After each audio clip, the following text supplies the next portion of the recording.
podemos observar, então, a educação e transformação sempre andaram juntas. É possível que algum de nós tenhamos reconhecido algumas cenas em sala de aula na última parte da animação. O retroprojetor, a televisão, né? O data show, então, alguns elementos que mostram como a escola tem acompanhado e também sido protagonista desse processo de transformação da cultura e chegando até a cultura digital de maneira tão surpreendente. Então, que possamos acompanhar as mudanças, também fazendo a nossa diferença, tendo a nossa participação de maneira crítica e reflexiva. Então, possamos pensar nesse aspecto e assim sintam-se todos bem acolhidos nesse primeiro momento de estudo. Vamos passar a palavra à professora Josenilda, que dará também as boas-vindas em nome da CGDE e da GRE.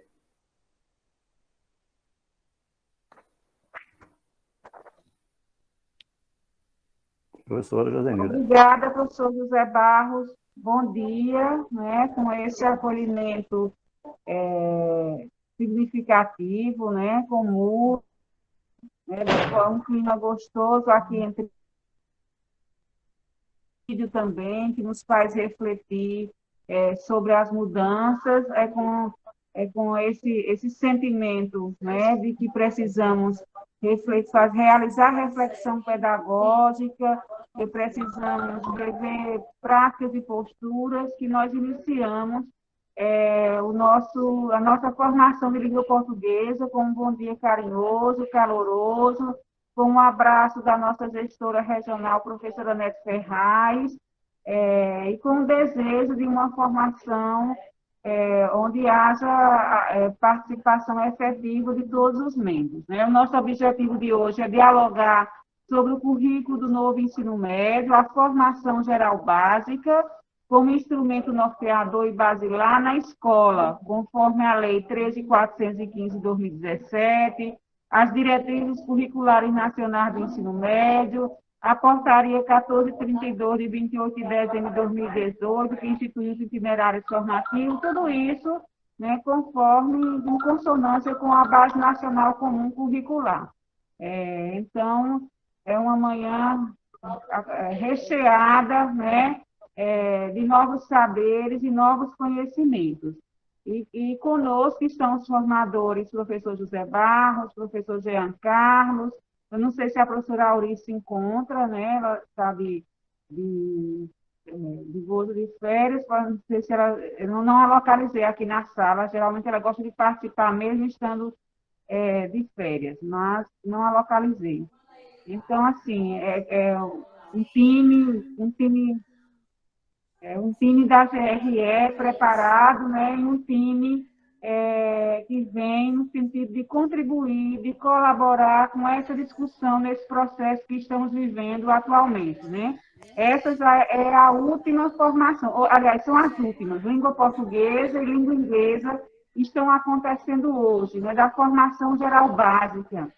Já realizamos a formação com os demais componentes, as demais áreas de conhecimento, né, de humanas, de exatas, da natureza, e hoje está acontecendo a formação de língua portuguesa e de língua inglesa também, né? Então, assim, com alegria que a gente faz a abertura desse momento, né, com o desejo de excelentes reflexões, né, que a gente possa sair daqui mais preparado para implementar esse novo ensino médio que está entre nós. 2022 é o ano-chave de virada do novo ensino médio e é preciso a gente conhecer profundamente o currículo que a gente vai implementar, né? Eu estou fazendo um curso em parceria com a Universidade do Diego Portales, que é um curso de preparação em coordenação pedagógica para educadores de apoio, né, e coordenadores pedagógicos. E nesse curso, a professora coloca justamente para a gente esse norte, né, que precisamos conhecer profundamente o currículo, né? Então, para implementar um currículo, é preciso a gente conhecer. E hoje a gente vai desencadear essa discussão para que vocês possam aprofundar no chão da escola, junto com os educadores, com a equipe gestora, né? O papel de vocês hoje aqui também é esse papel de multiplicar, né? De ser multiplicador, que a gente possa, na escola, estar trazendo a discussão, o debate, né, sobre como está posto, né, a, formação, a parte geral e básica da BNCC, para que a gente possa realmente fazer a prática educativa acontecer a partir do currículo, né, que é o nosso norte. Então, receba o nosso abraço carinhoso, o abraço carinhoso da CGDE, que é a Coordenação Geral de Desenvolvimento da Educação. Receba um abraço carinhoso da professora Anete Ferraz, nossa gestora regional. E eu não poderia terminar minha fala sem lembrar para vocês que nós estamos, esse ano, homenageando o professor Paulo Freire, né? Nosso educador pernambucano, educador de Pernambuco e do mundo, né? Que deixou um legado com obras importantíssimas para a nossa formação enquanto educadores. Ele que também é o patrono da educação brasileira, e que a gente convida cada escola, cada professor a vivenciar o centenário de Paulo Freire em suas escolas, né, com ações que vão desde conhecer as obras de Paulo Freire, né, a sua vida, o seu legado. A Secretaria, junto com a Assembleia Legislativa, também esse ano está com um concurso cultural, né, concurso cultural Paulo Freire, onde há premiações interessantes, smartphones, tablets, kits literários, e nós encaminhamos para a escola toda essa orientação, né, todo esse material. A gente pede a vocês que, caso o educador de apoio ou gestor ainda não tenha socializado essa informação, que eles possam compartilhar com vocês e que possamos vivenciar o legado de Freire, né? Não deixar a memória de Freire morrer. Então, fica o convite, né, vivenciar as ações voltadas para o centenário de Freire e o concurso cultural, né, Paulo Freire, estimulando os estudantes a participar, estudantes do fundamental, do médio, que tem professor aqui também que dá aula no médio, no fundamental, né, e também travessia e educação de jovens e adultos. É isso aí, pessoal. Então, eu concluo a minha fala agradecendo, né, pela escuta e desejando uma excelente formação, deixando meu abraço também para a nossa equipe da GRE, que hoje está aí com a professora Ana Carla, ajudando na tecnologia. Nossos parabéns, nosso obrigado, nosso abraço. Eu deixo a palavra com vocês, professor José Barros e professor Jean. Obrigado, professor Josenilda. Que possamos trabalhar juntos nesse propósito de manter vivo também o legado do Paulo Freire. Vamos passar a palavra para o professor Jean, que vai conduzir a formação neste momento. Então, mais uma vez, bom dia a todas, a todos e a todas. Prazer enorme aqui nessa manhã a gente ter esse momento aqui para a gente poder dialogar, né, sobre o novo currículo do ensino médio, tão esperado, né, esse contexto de implementação, muitos debates, muitas construções envolvendo os professores. Quero agradecer inicialmente a palavra da professora Josenilda Souza, a coordenadora da CGTE, pela acolhida, o professor Barros, colega aqui de formação, a Ana Carla, que está conosco aqui na tecnologia, que é técnica da GRE, a todos os integrantes do Profic Letras, que hoje serão redatores da oficina e estão conosco aqui. No momento da oficina, vamos apresentá-los. E o bem-vindo a todos vocês, professores, que se inscreveram para esse momento aqui. Hoje é dia 29 de julho, estou dizendo aqui a data, né? Somente às 9 horas estamos tendo esse momento formativo que ficará gravado no YouTube para os professores que possivelmente não conseguiram participar. E vou pedir a ajuda de Ana Carla, que já está colocando aqui os slides, porque eu consigo interagir melhor, ver o chat. Inclusive, eu gostaria que vocês pudessem participar ativamente, né? Chat ou levantar a mão, quiserem falar, porque é uma oportunidade também de diálogo. Então, dessa forma eu consigo também ver o que vocês estão fazendo aqui e consigo ver se alguém está com a mão levantada, tá? Então vamos lá. Hoje vai ser uma manhã realmente muito rica, né? Então se acomode bem aí na poltrona para que a gente possa ter um momento formativo bastante proveitoso.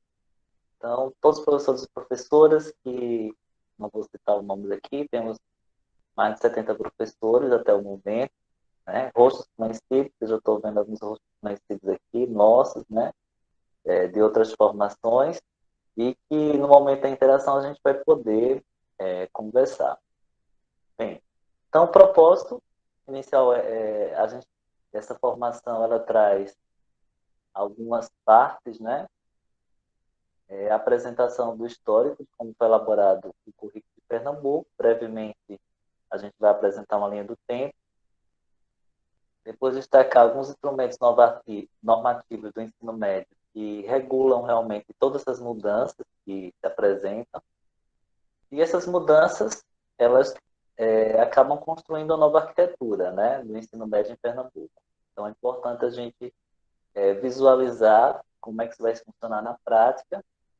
E depois, acho que o momento assim mais recheado da formação é o momento que vocês vão para as salas para discutir um pouco das habilidades de língua portuguesa para a primeira, segunda e terceira série do ensino médio.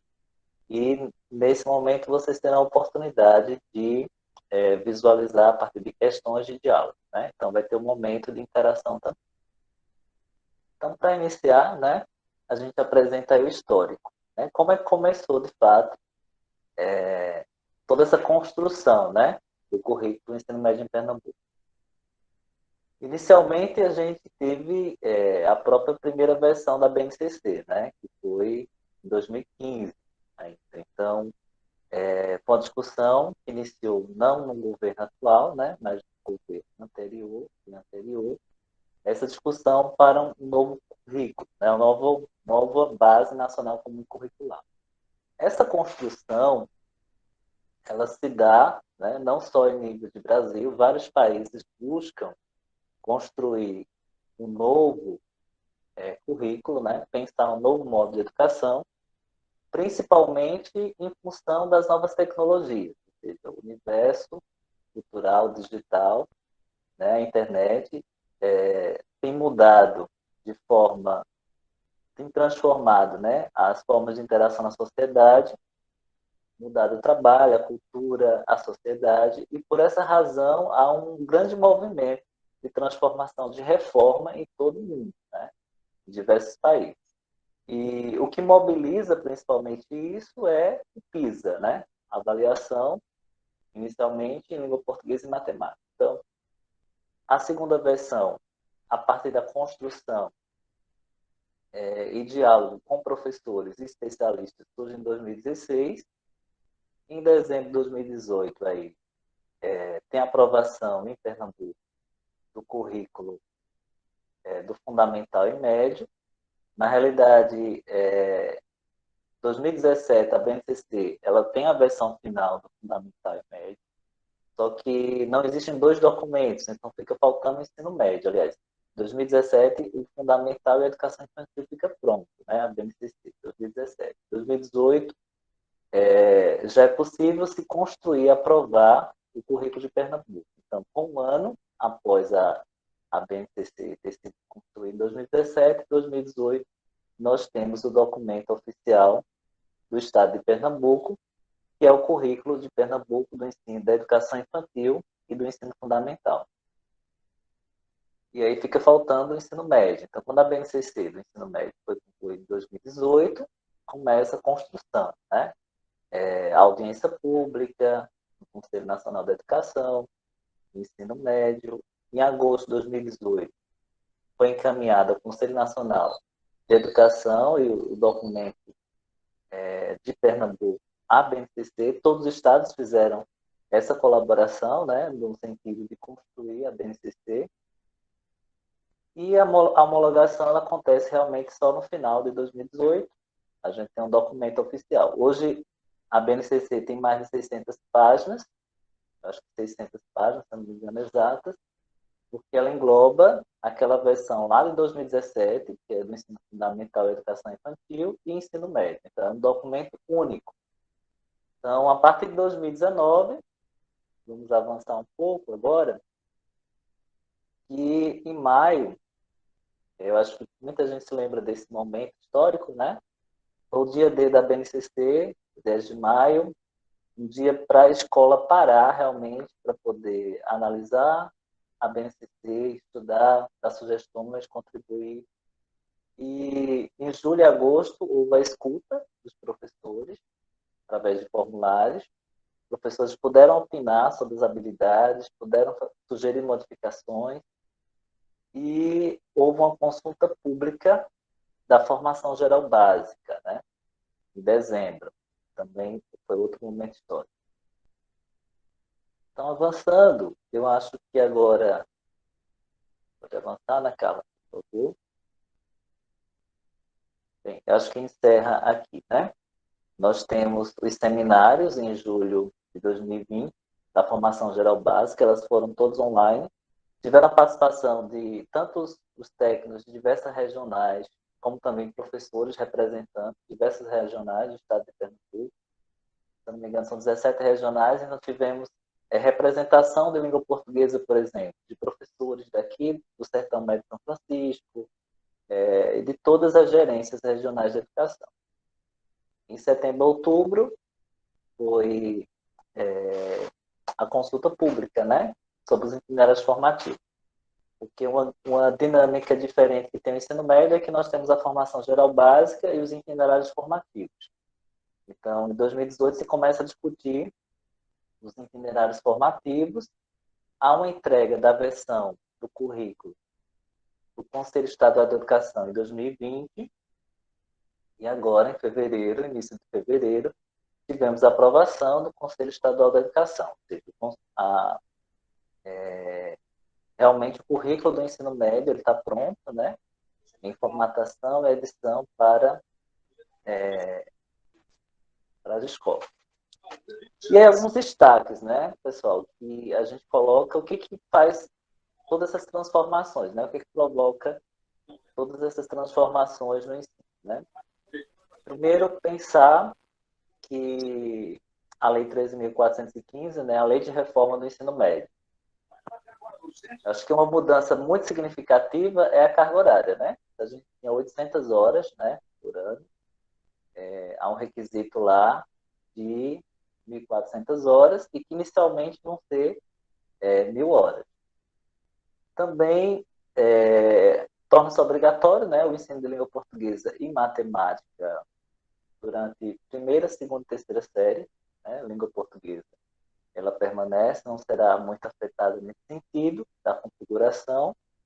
E a língua inglesa, né, permanece, e outros componentes que serão ofertados em alguns dos anos, né? Depois, na arquitetura mais à frente, nós vamos poder entender melhor sobre isso. Então, vamos para a BNCC do ensino médio. Voltando só um pouquinho, Ana Carla. Aqui nós temos também outros documentos, né, como a portaria. Essa portaria aqui que traz os referenciais para a elaboração dos itinerários formativos. Esse último documento, essa portaria 1432, ela traz realmente como itinerários formativos, né, a questão dos processos criativos, da investigação científica, da mediação sociocultural e do empreendedorismo. Então, esses 4 itinerários formativos que vão fazer elos entre os componentes curriculares, desde as ciências humanas, as ciências sociais e as ciências naturais, matemática, linguagem e tecnologia. E as diretrizes, elas regulamentam uma questão interessante, que é, de fato, o fato da prática social, né? Que há uma indissociabilidade entre o sujeito que estuda e sua prática social, para que o estudante seja protagonista. Essa dinâmica muito forte das diretrizes coloca o estudante no ensino médio como esse sujeito construtor do conhecimento, um sujeito corresponsável pela sociedade, por si mesmo, e essa construção se dá na escola. E é uma formação de ordem física, né, psíquica, mas também socioemotiva. Então, uma formação se chama muito, né, de educação integral. Então, vamos lá. O que essa lei altera, né? Primeira que eu falei lá de 2017, a reforma do ensino médio. Lá diz claramente que até 2 de março, né, de 2022, isso foi em 2017, que era até a partir de 5 anos, a ampliação da carga horária para 1.000 horas. Então, uma grande mudança, né, que acontece a partir do próximo ano. Em fevereiro, as escolas, cada ano terá 1.000 horas, né? Sendo que a formação geral básica, 1.800 horas, e o itinerário formativo, 1.200. Olha, dá 3.000 horas, né? Quer dizer, 1.000 horas para a primeira série, segunda série e terceira série. Sendo que desse total, 1.800 horas são para a formação geral básica e 1.200 para os itinerários formativos. Antes, eu acho que talvez para a gente poder fazer uma relação, a gente falava muito de parte diversificada do currículo, né? E eu acho que os currículos anteriores que a gente tem algo mais próximo disso é a formação diversificada. Então, nós não temos essa nomenclatura mais, formação diversificada, mas itinerários formativos. Só que esses itinerários têm a sua concepção diferente, né, de formação diversificada. Então, temos aí o currículo do ensino médio, né? A linguagem, matemática, natureza, humanas e sociais, e os itinerários que eu falei, né? Investigação científica, os processos criativos, empreendedorismo e a mediação sociocultural, ela perpassa todas as áreas, certo? Linguagem, matemática, natureza. E língua portuguesa e matemática é obrigatória para os 3 anos. Deixa eu colocar aqui. Está descarregando, só um minuto.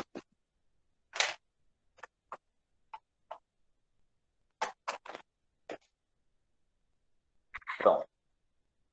Então, aqui nós temos a arquitetura do novo ensino médio. Gente, essa arquitetura é de Pernambuco, tá? É como o Pernambuco organizou, a Secretaria de Educação organizou a carga horária. A gente tem uma clareza dessa configuração. Então, veja, na primeira série, se tem maior concentração de aulas para a formação básica, porque se entende que na primeira série o estudante está consolidando lá os conhecimentos do fundamental, né? Ele vai ampliar e consolidar aquilo que ele aprendeu lá no ensino fundamental, e apenas 200 horas elas vão ser dedicadas aos itinerários formativos. Já na segunda série, né, os itinerários formativos já se ampliam. Então, nós temos 600 horas aí para formação básica e 400 horas para os itinerários formativos. Na terceira série, nós temos 400 horas para básica e os itinerários formativos, eles vão se ampliar, né? Principalmente a perspectiva aí de construção do projeto de vida, né, que faz parte dos itinerários, eles vão sendo ampliados e o estudante vai optar. A gente vai ter formação sobre itinerários, sobre essa parte depois, futuramente. Hoje a gente vai se deter mais na formação geral básica, mas já entendendo que os itinerários formativos eles vão tomando forma e a escola vai optar, né, por um itinerário, até 2 itinerários, para poder o estudante começa a construir. Bem, as chamadas trilhas, né? A gente vai avançar isso depois em uma segunda formação. Bem.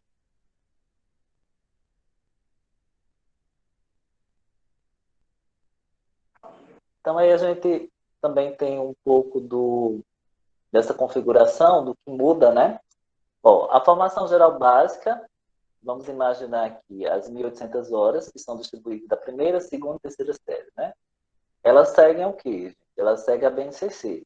São as habilidades as competências e habilidades que estão lá na BNCC. É isso que a gente trabalha na formação geral básica. O perfil docente, né? O perfil docente dessa prática é aquele professor da área, né? Então, aqui é muito tranquilo, porque na formação geral básica, quem vai trabalhar a língua portuguesa é o professor da área de letras, quem vai trabalhar matemática é o professor da área de matemática. E também outra coisa interessante é que é anual, né? Ou seja, a disciplina, a componente língua portuguesa, que eu pegar lá no primeiro ano, eu vou com o estudante de fevereiro até dezembro, né? Então, a formação geral básica é aquela formação de 1.800 horas que a gente já conhece. Agora, os itinerários formativos, que são 1.200 horas, elas são formadas por trilhas, por área de conhecimento ou por áreas integradas. Então, por exemplo, existem trilhas que vão juntar ciências humanas com linguagem, né? Ciências sociais com linguagem, matemática com ciências humanas, matemática com linguagens. Então, isso vão formar trilhas, certo? E vocês terão a oportunidade de conhecer melhor a partir de outras formações. Então, aí uma flexibilidade, na realidade, porque, diferente da BNCC, que as competências e habilidades elas já estão construídas, né? Já estão muito consolidadas, porque o currículo está pronto, né? O currículo foi construído a partir da BNCC e com construção e contribuição de vários professores, né, da rede estadual, técnicos que se deteram nesse estudo. Então, as competências e habilidades da BNCC estão lá, né? Elas estão estáticas, até quando a gente disser assim, conta, não dá conta mais, né? O currículo não dá conta, porque o mundo mudou, se transformou e a gente tem que rever. Mas até lá, é o que a gente pensou, né? É o que o corpo docente, o corpo técnico, a secretaria, né? Especialistas em educação também, pensaram para esse século, para o início desse século, mas sabemos que isso, né, se altera constantemente, pensando de que o sujeito está em constante construção e o mundo está em constante transformação, né? Então, nos itinerários formativos, gente, o que é interessante? Ó, há uma flexibilidade, né? O estudante vai poder escolher trilhas, a escola vai definir trilhas de conhecimento, e essas trilhas, elas não vão estar dissociadas da BNCC, né? Ela vai ser um aprofundamento da BNCC, só que competências e habilidades, elas vão ser reconstruídas. Inicialmente, a secretaria também vai elaborar, está elaborando, está construindo essas competências e habilidades, mas a ideia é que a escola, futuramente, ela tenha a autonomia, né, e também de começar a construir essas competências e habilidades, construir essas trilhas por área de conhecimento, tá? E aí o perfil docente? O perfil docente, ele vai, na realidade, ser diferente, né, da formação geral básica, porque o professor que vai trabalhar, por exemplo, linguagens de matemática, né? Ou linguagem ciências humanas, né? Pode ser o professor da área de letras, mas pode ser linguagem e ciências humanas, pode ser também o professor da área de história. Então, esse perfil docente é o perfil interdisciplinar, né? É o perfil do professor que trabalha de forma muito atrelada a outras áreas, que dialoga com outras áreas. Outra coisa relevante é que vai ser semestral, né? Essas vão ser chamadas unidades. Essas unidades curriculares, elas serão, dentro das trilhas, elas serão por semestre, ou seja, o estudante termina a unidade em julho, né? Aliás, em junho, né? Em agosto, por exemplo, ele começa, ou final de julho, começa uma outra unidade, certo? Então, os itinerários formativos, eles não são anuais, né? Não é um ano, ele é semestral. E não tem pré-requisito, por exemplo. Aquela ideia, né? Língua portuguesa, quem não foi aprovado na primeira série, aí se passou em todos os componentes, tem aquela questão da dependência, né? É a progressão parcial. Nos itinerários formativos não tem pré-requisito, né? Ele também vai poder cursar outros, né? Sem essa necessidade de pensar que um componente é pré-requisito do outro. Pessoal, se vocês tiverem alguma pergunta sobre isso até o momento, podem colocar no chat. A gente também vai dialogando, tá? Alguma coisa que não tenha ficado muito clara e que vocês sintam a necessidade de maior aprofundamento, tá? Bem, aqui são ideias para as próximas formações, né? Ó, itinerário formativo. Nós temos aí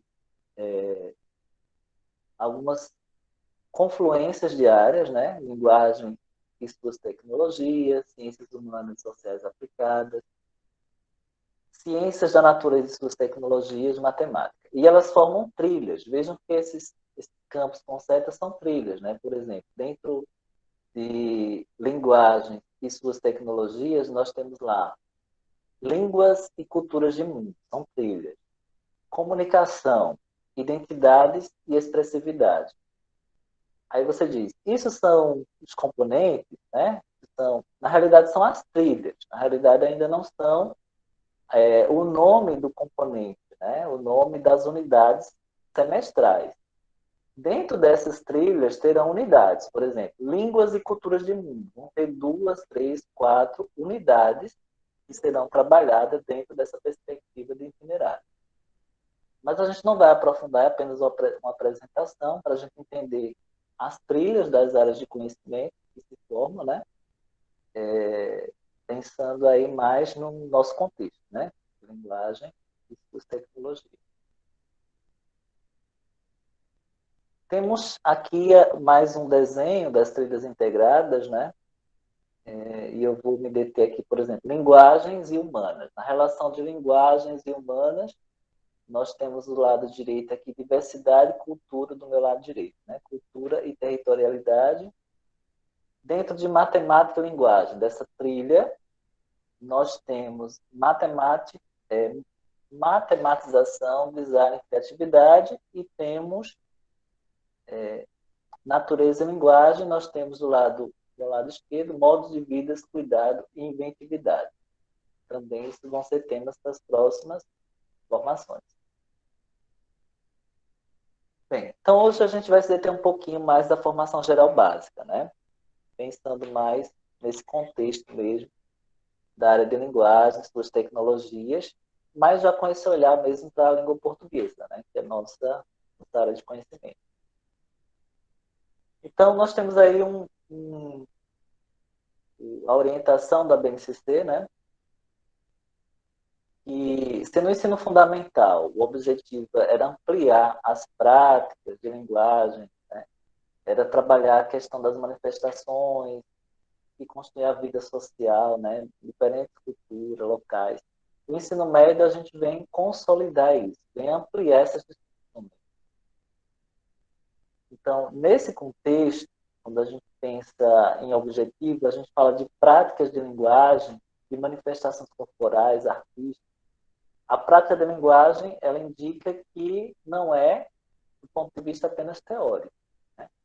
É um sujeito que é uma perspectiva, um paradigma que requer um estudante ativo, construtor do seu conhecimento, em que eu trabalho com a leitura, com produção de texto, uma análise linguística e semiótica, uma literatura, vai ser sempre na perspectiva que o estudante é um sujeito que constrói conhecimento, que tem uma visão de mundo, que opina, né? Então, os paradigmas de ensino de linguagem, eles perpassam não um ensino, muitas vezes, vamos dizer assim, totalmente expositivo, porque o estudante começa realmente a ser construtor do seu conhecimento através da interação com as linguagens. Vamos discutir um pouco mais à frente isso, quando a gente se deter agora, pode passar na Carla, por favor. Bem, ó, esse desenho aí, ele traz um pouco assim das habilidades, né, das competências, aliás, da área de linguagem. Né? Por exemplo, autonomia, protagonismo e autoria, ou seja, aquela perspectiva que todo trabalho que a gente faz na escola com o gênero, ele precisa preservar o estudante ser participativo, colaborativo. Né? Se a gente vai trabalhar um texto na rede social, ele se coloca, assim como ele se coloca, né? Dentro de vários contextos, apreciação e participação em diversas manifestações artísticas e culturais, citar como exemplo aqui, por exemplo, algo que ele aprecia no YouTube, ou que ele aprecia numa rede social, um livro, uma obra. Então, ele não apenas faz leitura, né? Então, os protocolos de leitura literária, eles se modificam, né? Porque o estudante, ele é proativo, ele trabalha em constante interação com essas obras literárias, mas ele opina, ele forma opinião, visão de mundo.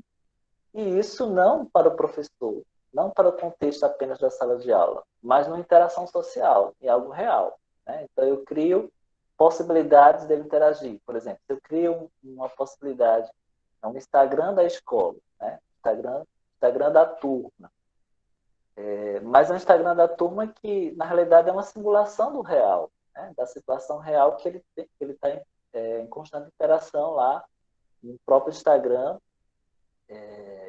que ele participa, né? Dentro do seu perfil. Então, você começa a colocar, né, alguns contextos de gêneros, de situações, um ciberpoema, né, um mini conto multimodal, e ele começa a fazer a análise, ele começa a criar essa autonomia, esse protagonismo, mas também ele oportuniza com ele faça uma apreciação e participação em diversas manifestações, né? E a identificação crítica, gente, dessa linguagem. E ele pode também, eu posso propor que ele crie, né? Por que não pedir que ele crie mini contos multimodais? Você pegar a imagem em movimento lá no Instagram, que é muito interessante, e eles construírem mini contos, né? Que reflitam a realidade social. Então, são exemplos aqui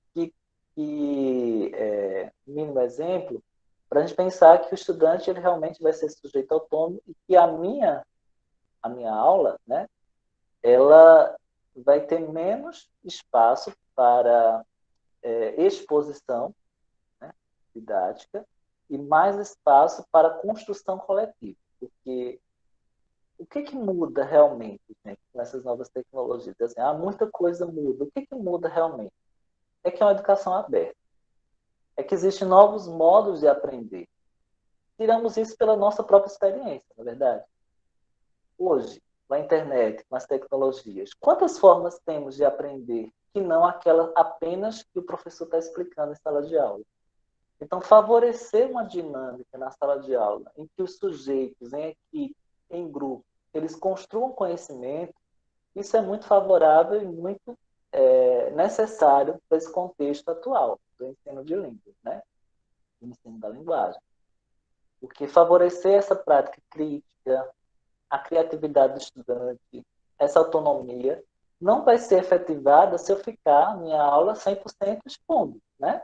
Explicando, e ele apenas como sujeito receptivo. Então, essas competências, essas grandes competências só serão alcançadas se de fato o estudante ele tiver a oportunidade de interagir com outros estudantes para construir conhecimento. E essa construção de conhecimento precisa ser bem aberta, com diversos campos, com diversas redes, né? Com diversas metodologias que façam o estudante pesquisar, analisar, interpretar, criticar. Então, eu preciso criar estratégias dinâmicas de grupo que favoreçam, inclusive, o ensino híbrido, né? Essa mescla aí de que eu posso propor atividades para que os estudantes façam em casa previamente, que eles pesquisem, investiguem e tragam resultados para a minha aula, para que a gente possa fazer uma discussão, possa fazer um tratamento desses dados, dessas informações. Então, a investigação científica vai estar perpassada nesse campo. E, então, nós temos aí a área de linguagem e suas tecnologias, né? Uma concepção bakhtiniana, né? Do dialogismo. Ora, quando a gente fala de dialogismo, o primeiro fundamento aí do Bakhtin é que o sujeito é um sujeito responsivo, né? Por que somos responsivos? Porque quando a gente atravessou lá, pelo menos com a virada, né, da pragmática, né? E a gente começou a pensar do ponto de vista da linguagem, e apenas nós não somos sujeitos receptores, mas temos uma constante interação com o meio. E dentro dessa interação nós somos sujeitos que apenas não escutamos, mas nós produzimos, ao falar, ao redigir um texto, produzir uma cultura, nós atrelamos aquilo que escrevemos, que dizemos, a um contexto social, histórico, cultural, ideológico, aquilo que acreditamos. Então, os nossos discursos, ser um ser responsivo é pensar que aquele texto que eu levo, aquela petição online, né, que eu levei lá como um gênero para ser trabalhado em sala de aula, é uma petição que vai exigir uma convocação. Né? Você vai aderir? E por que você vai aderir a essa petição? É um contexto que fala lá da Mata Atlântica, que está sendo devastada, é falta de fiscalização por parte do IBAMA, são a proteção ao índio, né, ao território indígena, está sendo ameaçado, então eu vou me posicionar, eu vou opinar por isso. Então, para eu poder me colocar como ser responsivo nesse dialogismo, eu preciso ter a oportunidade de ler, confrontar, de discutir, de ter essa perspectiva crítica com relação ao texto. Tá? Então, essa concepção da linguagem bakhtiniana ela vai perpassar todo o ensino de língua portuguesa. Ou seja, o gênero, o texto que eu levo para a sala de aula não é um texto apenas que eu vou usar de forma imperativa, né, para responder questões. Com muito tempo, né, a gente perpassou essa configuração de ensino, né, que os textos serviam para o professor trazer questões para responder, que ele já tinha analisado em casa e que ele esperava, já tinha uma certa expectativa, aquelas perguntas muitas vezes que estavam lá no livro didático, ele já responde em casa e já esperava que o estudante, né,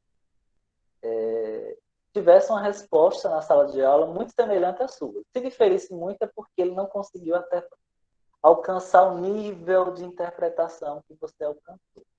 Então, na realidade, com essa concepção, a interação com o texto, essa construção do sentido do texto, ela se dá na interação. Ou seja, eu preciso considerar o conhecimento prévio do estudante, eu preciso conhecer o contexto social, cultural, ideológico de cada gênero, e o estudante se posicionar. Então, a construção do sentido não se dá de maneira prévia no planejamento do professor, mas se dá também e se modifica a partir da interação com os estudantes, com conhecimento de mundo. E a minha função enquanto professor vai ser mediar para que ele alcance o máximo de criticidade, para que ele discorde do autor quando necessário, para que ele favoreça uma compreensão crítica sobre o texto. Então, é nessa perspectiva que a gente acredita, o ser responsivo. Né? A gente sempre se coloca perante os textos, inclusive uma obra literária, para dizer que gostou, que não gostou, para dizer que tem teve uma apreciação estética ou não, né, de uma obra literária, eu preciso ter um posicionamento, eu preciso ter argumento. E que argumentos são esses? É porque eu não me identifiquei tão somente, particularmente, ou existe realmente características nessa obra, né, que não me agrada, porque não me agrada, que me agrada enquanto literatura, e do ponto de vista também temático, social, né? E essa consciência crítica e esse amadurecimento, esse letramento literário vai sendo construído ao longo do tempo, né, gente? Vamos ver se alguém tem algum comentário aqui, alguma observação. Até agora, só a presença. Estou vendo aí todo mundo marcando presença maciça. Muito bem. Está muito bom. Dizendo a escola, de onde veio, o lugar da minha fala, o lugar da minha presença. Alguma questão até agora, pessoal?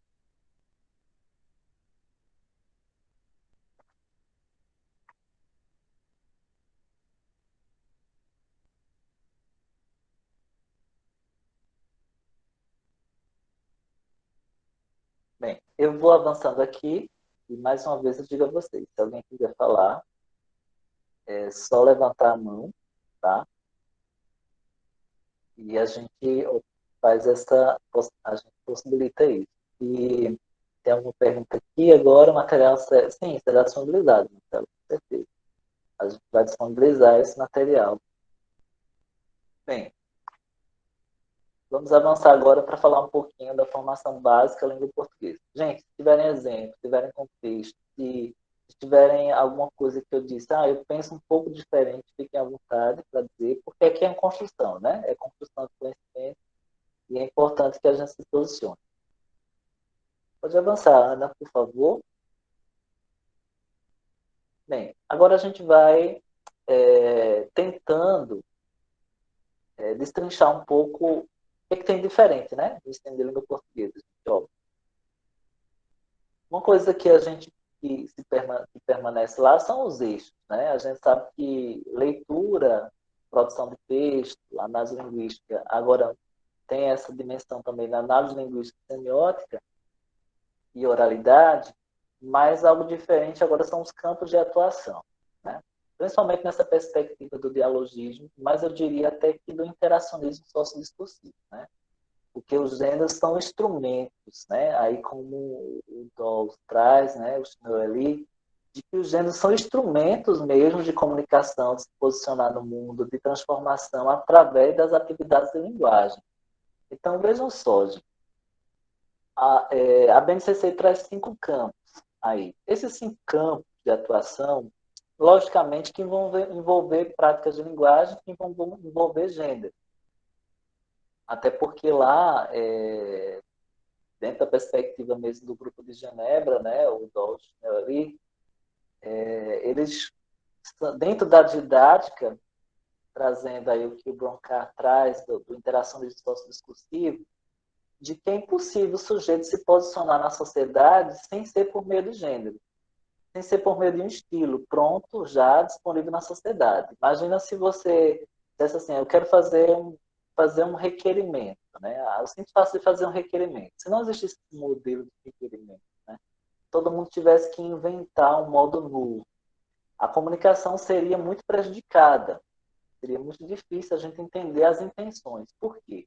Quando eu leio a palavra requerimento, logicamente que eu, enquanto interlocutor desse discurso, que recebo o requerimento, a própria palavra requerimento em cima, mesmo sem eu ler o texto, já me causa expectativa, já me diz expectativa em relação ao texto, e eu já vou ler o texto enquanto requerimento, e não como um poema, e não como uma crítica, um texto jornalístico, uma reportagem. Então, esse conhecimento que a gente já trabalha como estudante, da importância do gênero e a função social, dos modelos disponíveis, né?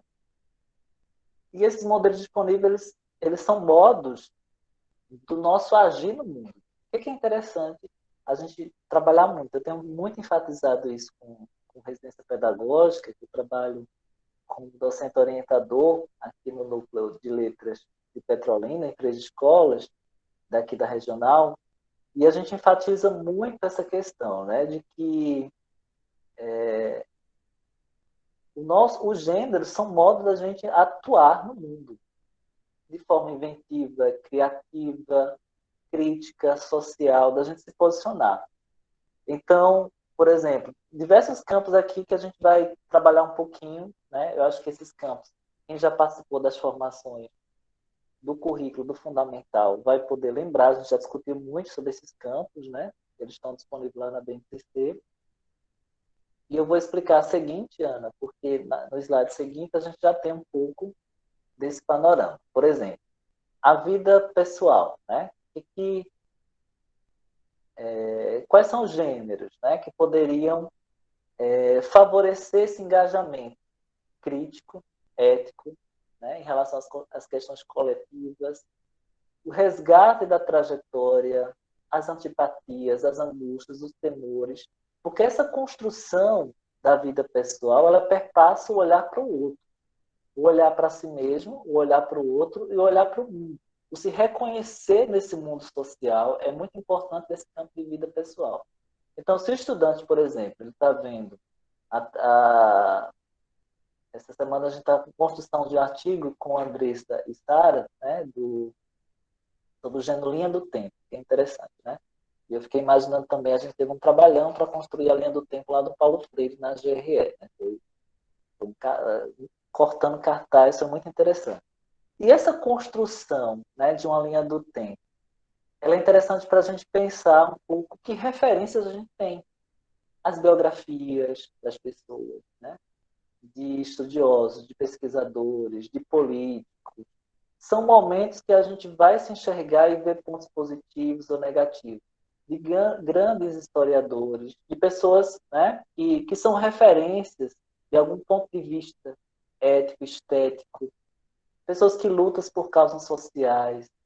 Então, nesse campo da vida pessoal, o espaço para trabalhar biografias, videobiografias,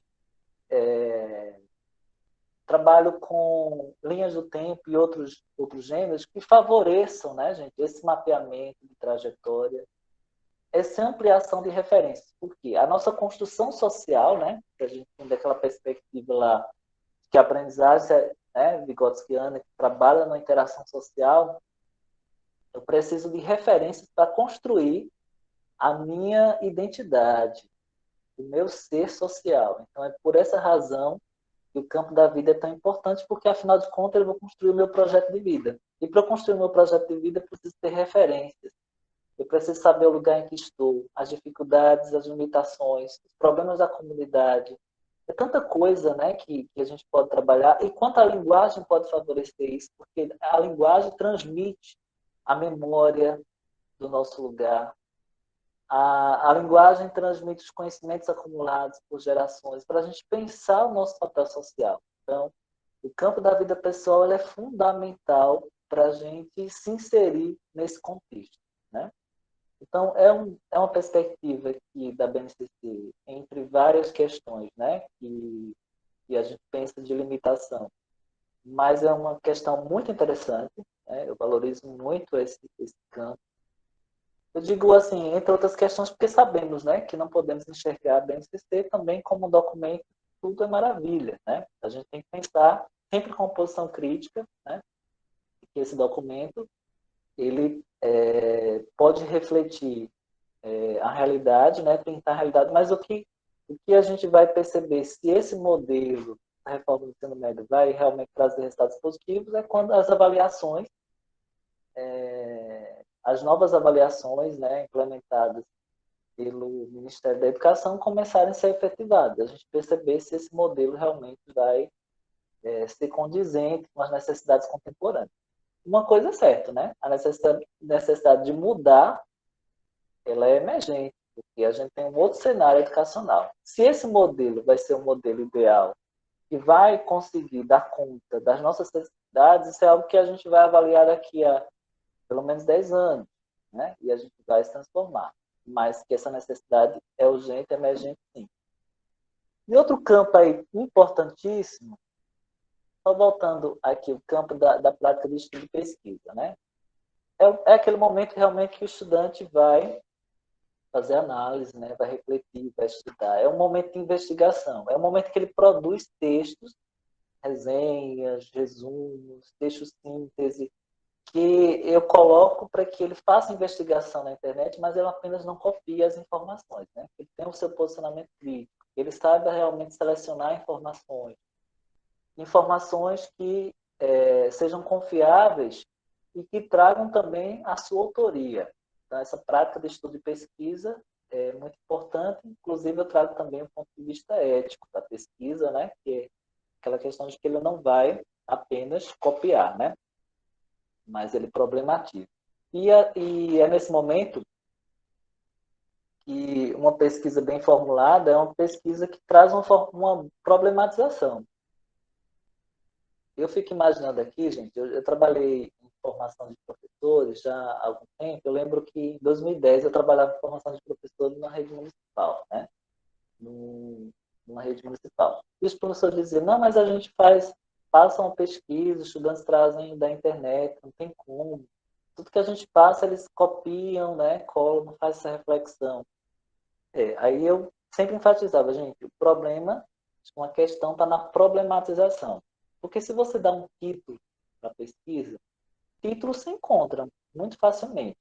Mas se você colocar uma pergunta na sua pesquisa, uma pergunta que ele vai ter que ler, mas que não tem realmente um artigo, é um texto que ele vai encontrar lá a resposta, mas uma pergunta bem formulada, que ele precisa comparar, que ele precisa analisar mais fontes, que ele consiga descrever, eliminar, pensar, refletir para poder responder. Ou seja, algo que não está pronto lá disponível na internet. Então, se você cria uma situação, problema de pesquisa, em que ele, por exemplo, eu lembro de uma formação que a gente fez na GRE, que foi com o top 10, né? Foi bem bacana aquele momento lá, porque a gente teve a oportunidade, por exemplo, de pensar quais eram as canções ou as obras de arte que representavam a brasilidade. Quando o estudante ele é forçado a dizer, né, a pensar ou a pesquisar algumas canções do país que representam a brasilidade, e a gente diz, olha, você vai ter que argumentar por que você escolheu esse top 10, por que você escolheu essas 10 músicas, né? O que elas representam? Ah, tem um lado de Tom Jobim, mas tem um lado de funk, de Borel, tal, tem outra de... Bem, tudo que você escolher, você vai ter que argumentar. Por que essa representação? Quando você propõe uma investigação como essa, o estudante ele precisa se posicionar, precisa opinar, e aí o campo de atuação social, né? A prática social mesmo. Eu sempre quero passar aqui, Carlinha, pensando que eu estou no controle da situação. Bem, aí temos os 3 campos, né?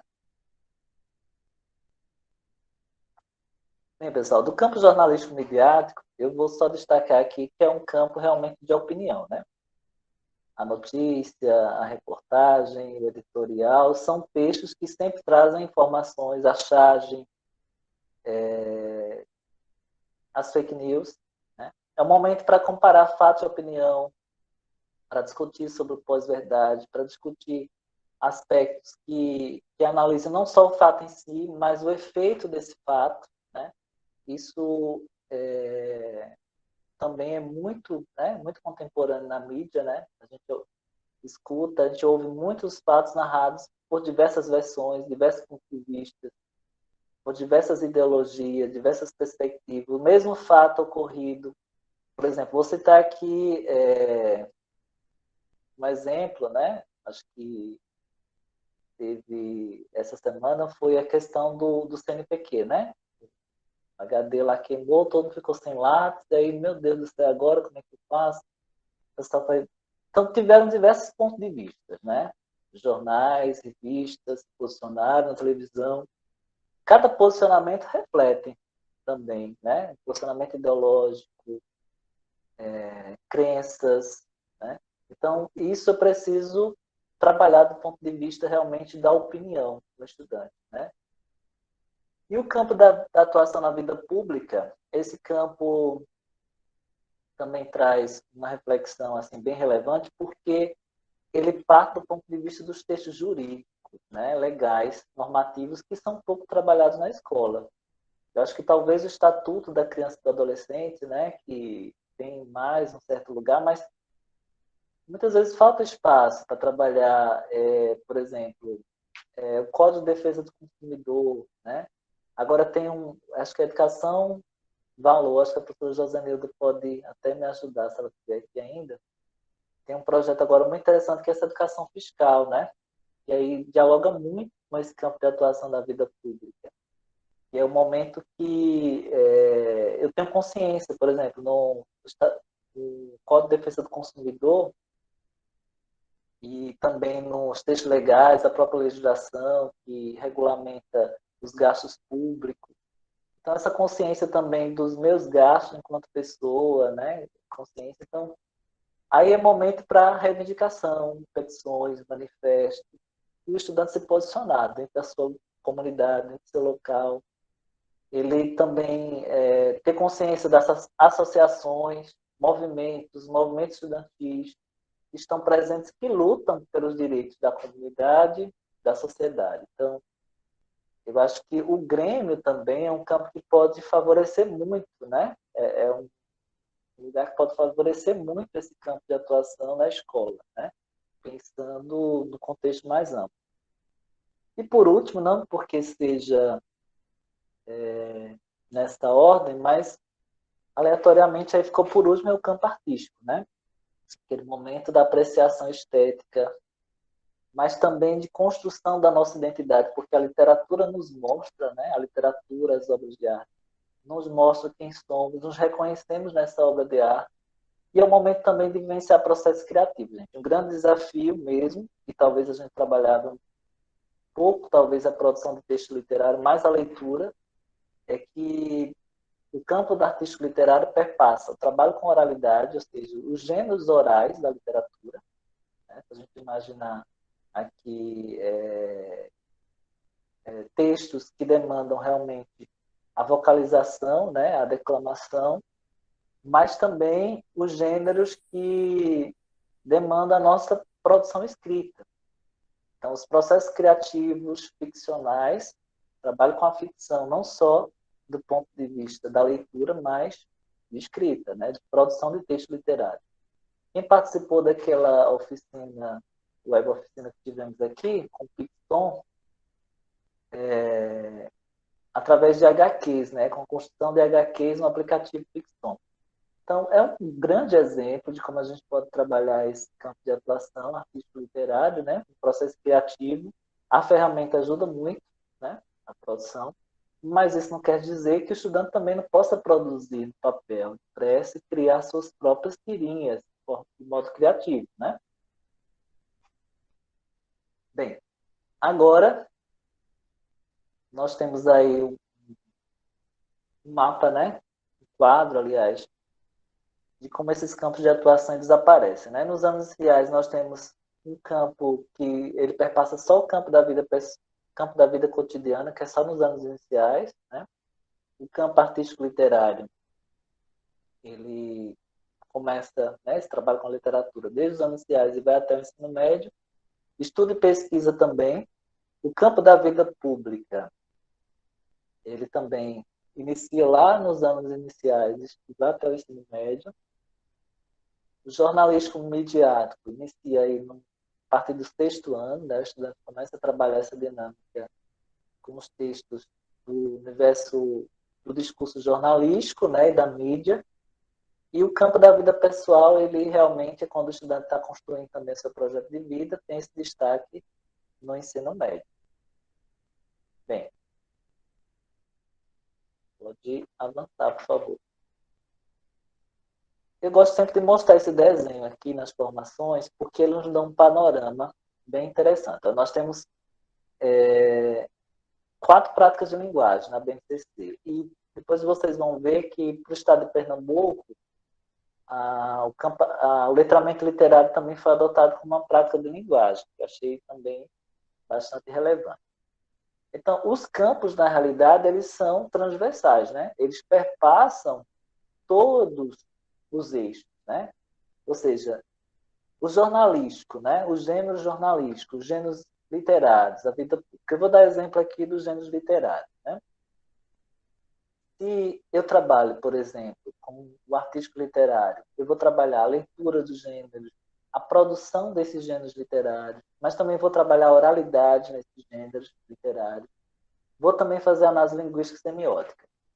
Agora, a análise linguística e semiótica, eu sempre chamo a atenção para a gente não pensar que é um trabalho com a gramática, né, gente? É um trabalho com o texto, que vai requisitar a gramática.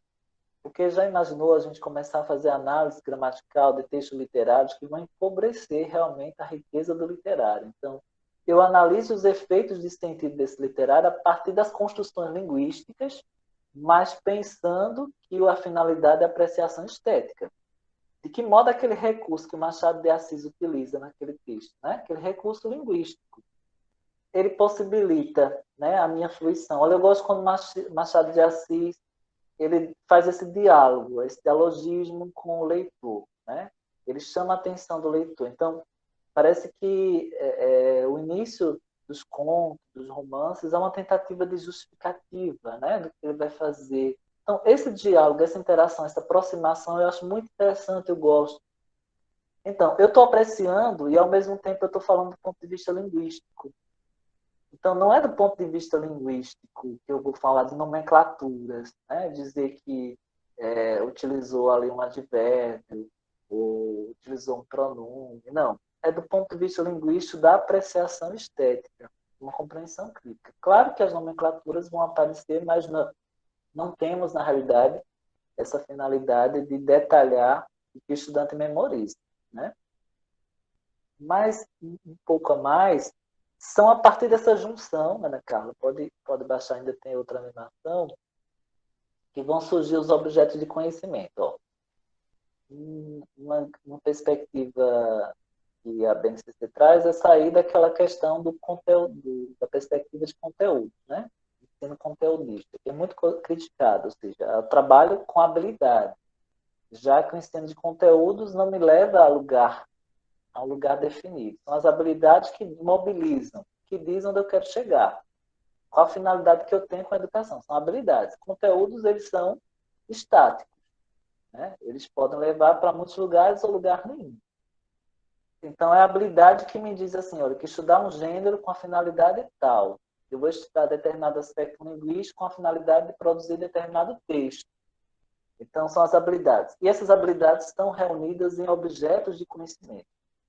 Então, a gente vai poder ver mais à frente. E esses objetos de conhecimento constroem mais à frente as habilidades, certo? Que eram chamadas de conteúdo. E sempre numa espiral, né? Essas habilidades começam das mais simples às mais complexas. Os gêneros vão sempre fazendo esse contorno, tá? Temos perguntas até agora? Temos um bom dia da Gleide, de Fátima. Bom dia, Gleide. Não está calado, mas significa que no momento da oficina, viu, vai ser bem participativo. Todo mundo está guardando as energias e as informações para discutir lá. Bem, tem outro exemplo aí? Pode passar mais a tela, Ana, por favor. Coloquei um exemplo aí da prática de linguagem de leitura, né? Ó, se eu penso que eu trabalho todos os campos de atuação, né? Na leitura. E essas leituras, elas vão gerar objetos de conhecimento. Aí tem como objeto de conhecimento a apreciação e réplica, a distinção de fato e opinião, a identificação de tese e argumentos, os efeitos de sentido, a relação entre gêneros e mídias, são objetos de conhecimento. Cada objeto de conhecimento desse vão ter habilidades, né? Por exemplo, dentro do objeto ali, distinção de fato e opinião, nós temos distinguir fato de opinião relativa a esse fato, acompanhando as marcas de subjetividade estampadas no texto, exercício de mediatização do autor, eu acho, né?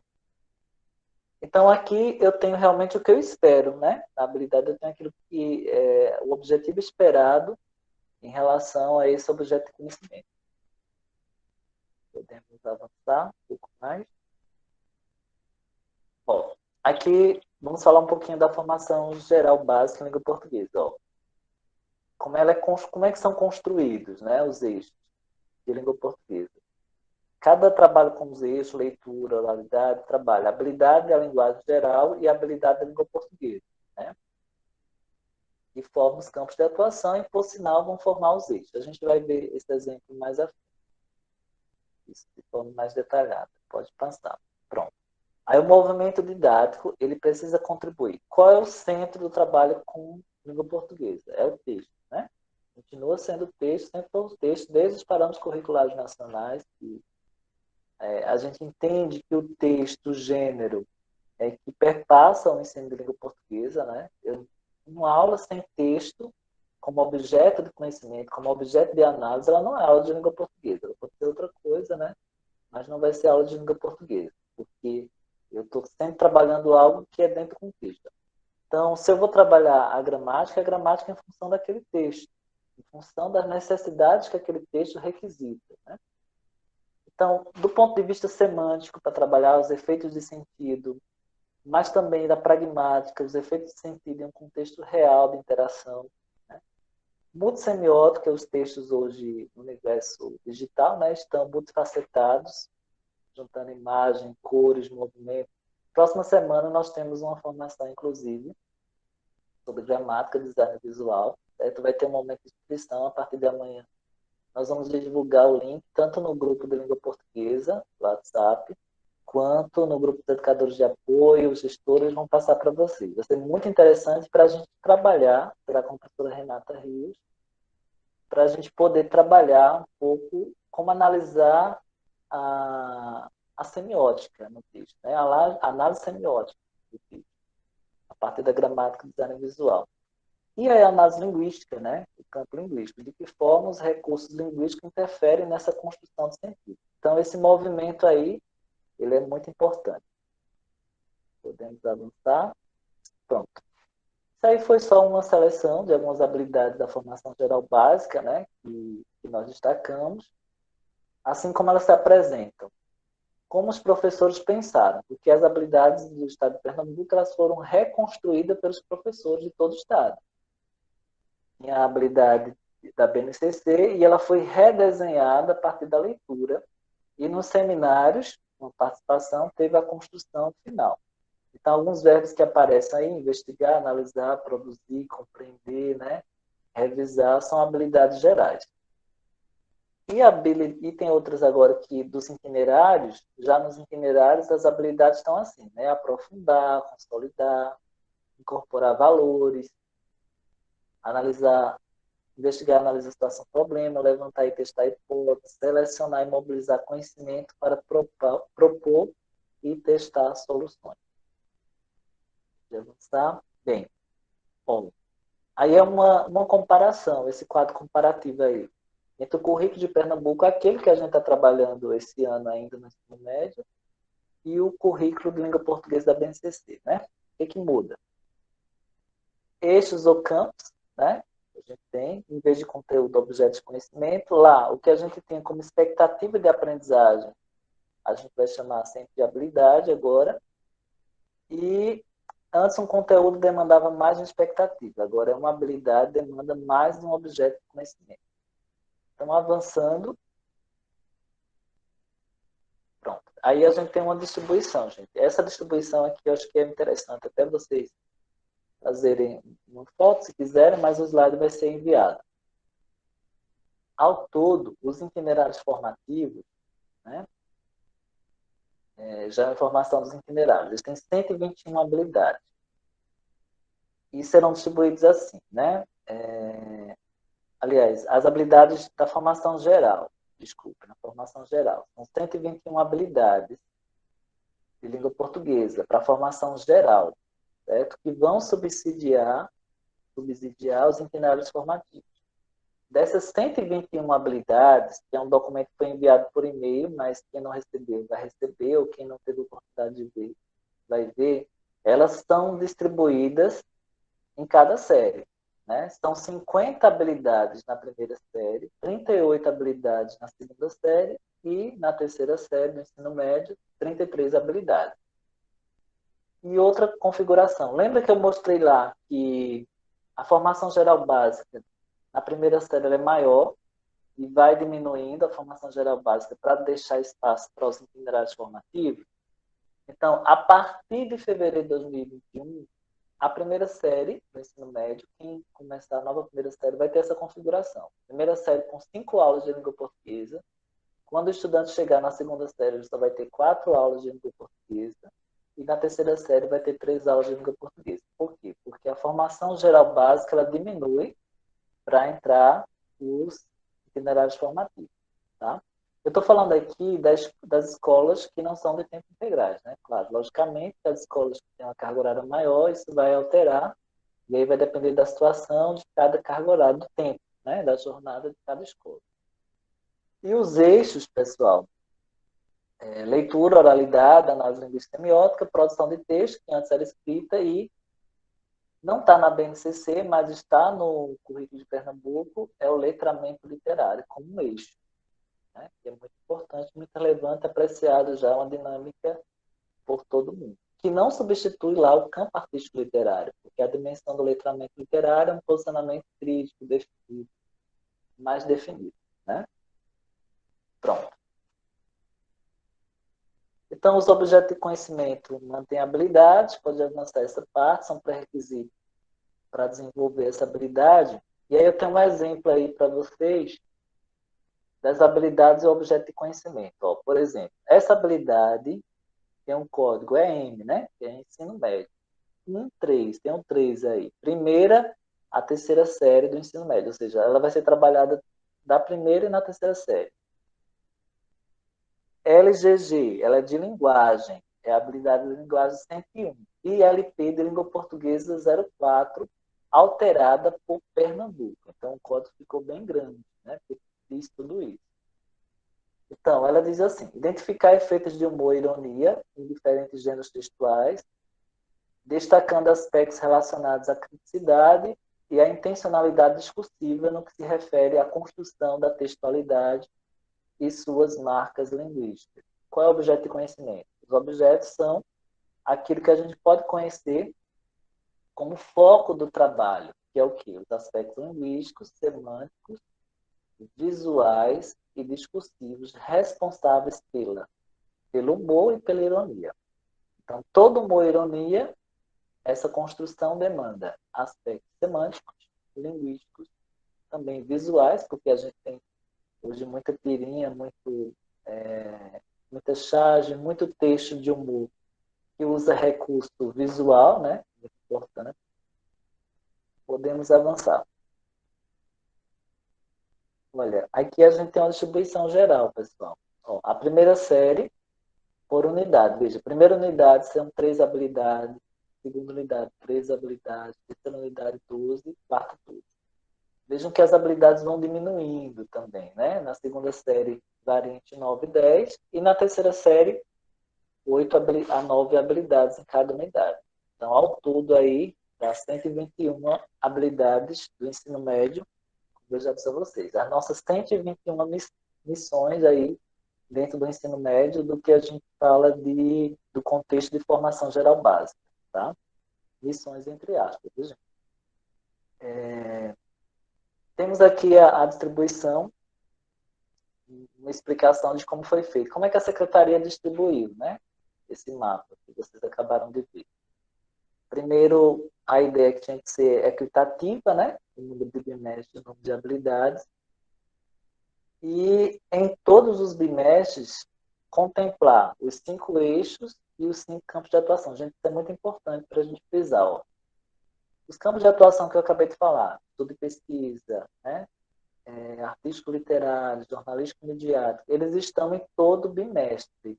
Por exemplo, se eu pegar a terceira série do ensino médio, na primeira unidade vai estar lá todos os campos, uma habilidade de cada campo. Na segunda série, novo, 5 campos. Na terceira e na quarta unidade, a mesma coisa, certo? Então, nossa tarefa agora, pessoal, é a distribuição, a organização, é avaliar essa distribuição, essa organização e essa sequência dessas habilidades para pensar a nossa prática pedagógica. Bom, toda implementação de um currículo, ele perpassa, primeiro, essa construção do currículo, e aí a gente teve uma trajetória aí, como foi mostrado no mapa, mas também ela perpassa o nosso planejamento didático, e agora, né, aqui, próximo, a gente começa a planejar, e depois o resultado na nossa prática. A nossa prática pedagógica, na interação com o estudante, vai gerar outros conhecimentos. Então, é compreender a proposta dessa habilidade, né? Em cada bimestre, vocês vão também registrar, observar, tá? Pode avançar aí. Alguém fez uma pergunta aqui. Pode avançar, Carlos.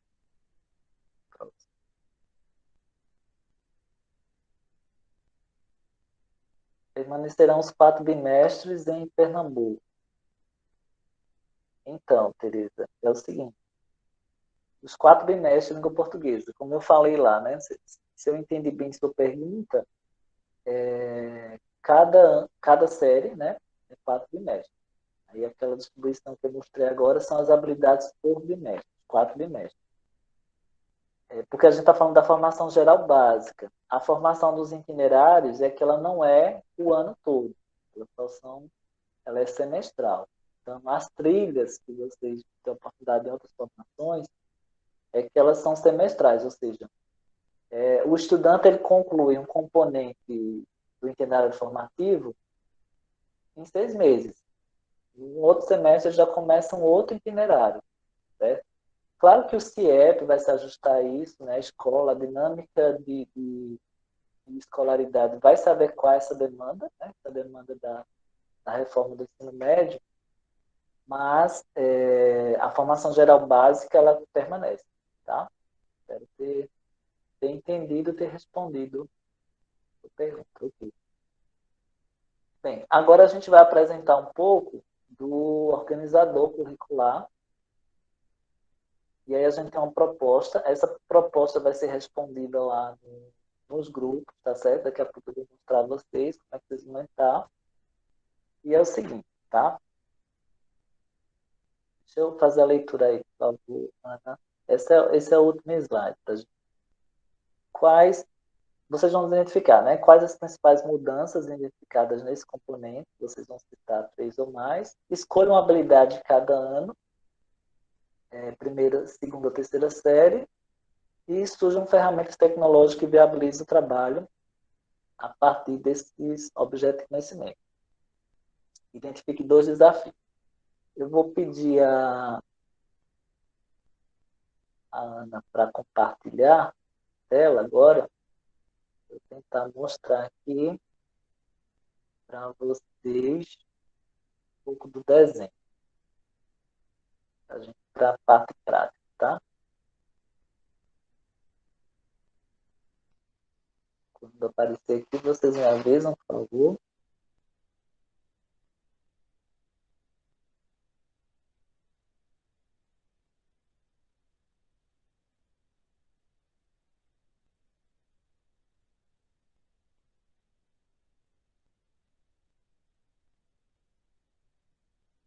Pronto, ó. O nosso amigo Pedro está aqui, hospedou duas ferramentas que a gente vai utilizar hoje.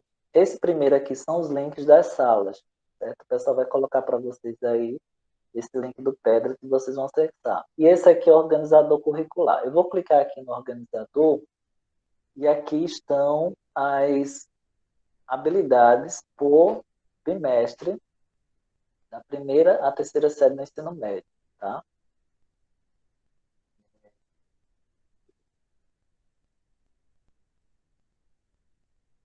Tá tudo.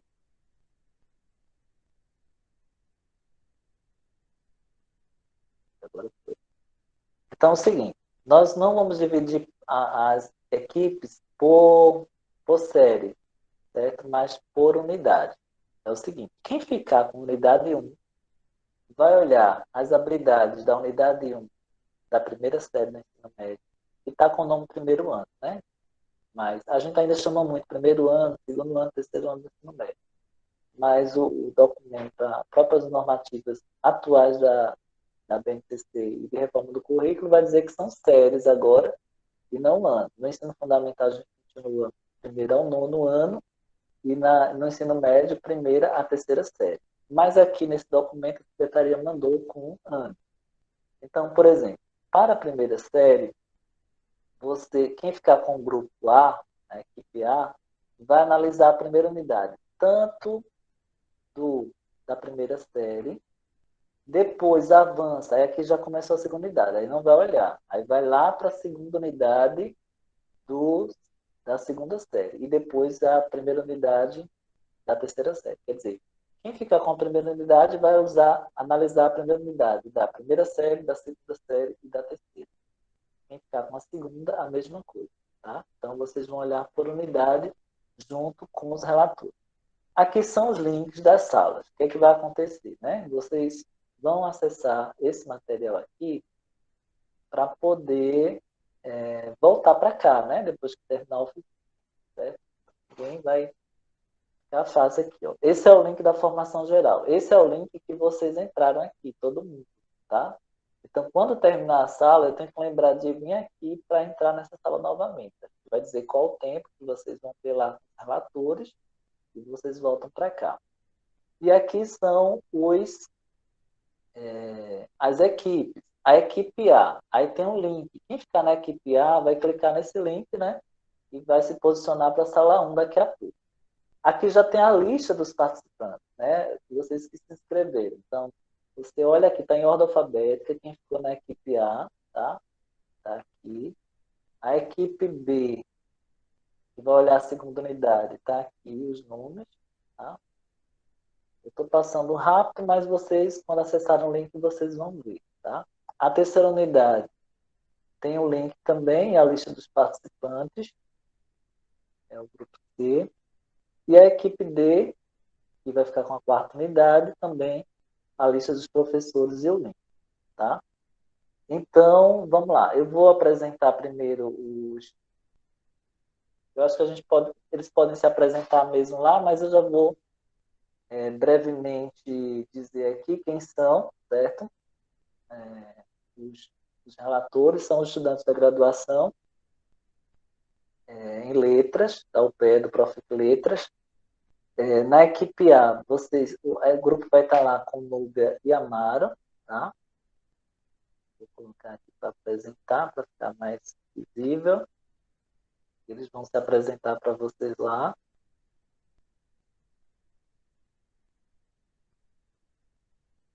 Pronto, Núbia e Amaro está lá responsável. Eles são relatores, vocês vão discutir, eles vão registrar as informações aqui. A equipe B, que está responsável pela segunda unidade, é o Gustavo e a Mariângela. Eles vão fazer o registro lá das respostas de vocês, tá? Da síntese. E na equipe C, Andressa e Ana Júlia vão fazer o registro, vão interagir. Eles vão se apresentar lá para vocês melhor. E a equipe D, a quarta unidade, Leomar e Luciano, que vão coordenar as discussões e registrar aqui. Depois que vocês tiverem terminado, certo? A gente vai planejar, a gente vai sair agora e vai combinar para voltar 10 para as 11, não é isso? Então, 10h50 a gente volta para cá, certo? 10h50 a gente volta. Então, vocês têm aí cerca de 30 minutos, não é isso? Para poder discutir lá. E, pessoal, todas as habilidades vão estar no link também do Padlet. Eu vou pedir que alguém coloque para puder colocar aqui já o link. Lembrando, pessoal, esse link aí do Padlet vai estar também o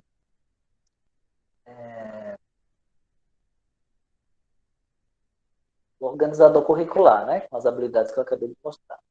Então, vou fazer o seguinte, eu vou já pedir para os redatores já irem para a sala, tá certo?